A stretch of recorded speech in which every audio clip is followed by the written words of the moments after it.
Les autorités de la transition avancent d'un pas vers la décrispation de la crise qui les oppose à la communauté ouest-africaine.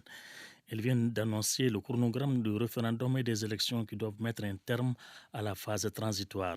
Pour ce faire, le référendum est prévu pour mars 2023, l'élection des conseillers juin 2023, celle des députés novembre 2023 et le scrutin présidentiel est prévu pour février 2024.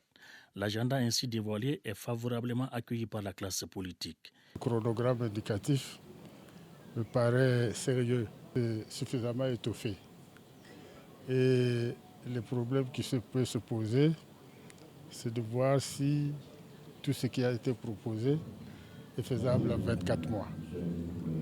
Parce que l'erreur que nous commettons toujours, c'est de mettre beaucoup de choses dans un espace de temps dans lequel les choses ne sont pas réalisables.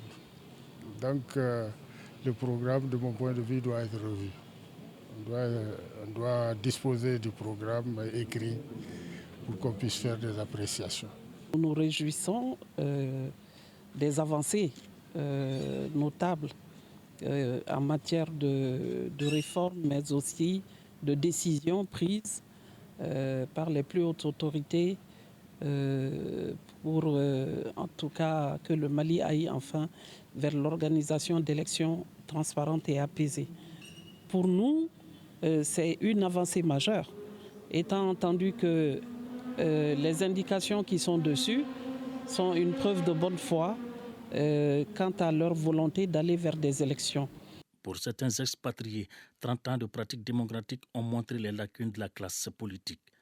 Cette rencontre a permis aux partis politiques de soulever certaines préoccupations liées à leur financement, à la sécurisation des élections, au chronogramme détaillé et à l'organe unique de gestion des élections.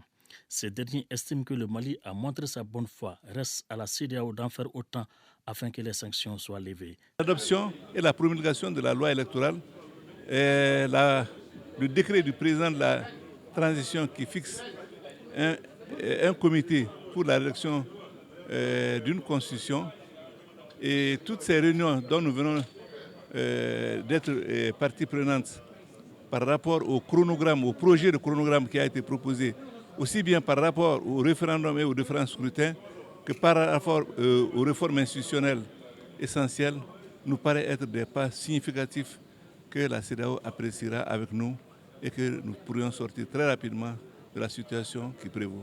Pour le ministre de tutelle, cette concertation vise une meilleure inclusivité s'agissant des questions électorales. Ces cadres de concertation s'inscrivent dans cette même dynamique de retrouver un large consensus et sont donc d'une importance capitale pour la réussite de la transition, qui passe par les réformes pertinentes pour la refondation de l'État et l'organisation d'élections crédibles, transparentes et apaisées.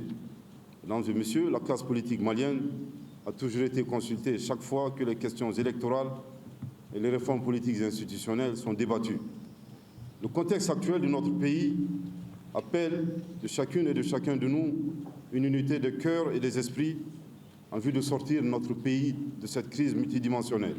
L'élaboration et l'adoption de la nouvelle Constitution, l'adoption du projet de loi sur la réorganisation territoriale et ses textes connexes, la relecture et l'adoption des textes connexes aux élections, charte des partis politiques, loi sur le régime des députés, afin d'assurer les meilleures conditions d'organisation d'élections transparentes, crédibles et apaisées, ainsi que la réalisation des réformes politiques et institutionnelles prioritaires répondant aux aspirations des Maliens. Un dispositif de suivi du chronogramme impliquant la communauté internationale a été créé par arrêté interministériel. Il faut créer les bases saines d'un nouveau Mali, de ce Mali croix, pour que les générations à venir puissent justement trouver quelque chose de plus consistant. C'est un peu cela que je voudrais dire et saluer votre mobilisation, saluer notre pleine disposition justement à composer cela. Le consensus, l'inclusivité, il en a été question. Et j'avoue qu'en faisant une petite rétrospective, oui, les autorités actuelles de la transition sont allées à la recherche de ce consensus. Il a été également question du chronogramme des réformes politiques et institutionnelles, de son comité de suivi et de la réorganisation territoriale. Ainsi, les régions passent de 8 à 19 1 district, celui de Bamako, 156 cercles, 466 arrondissements et 807 communes.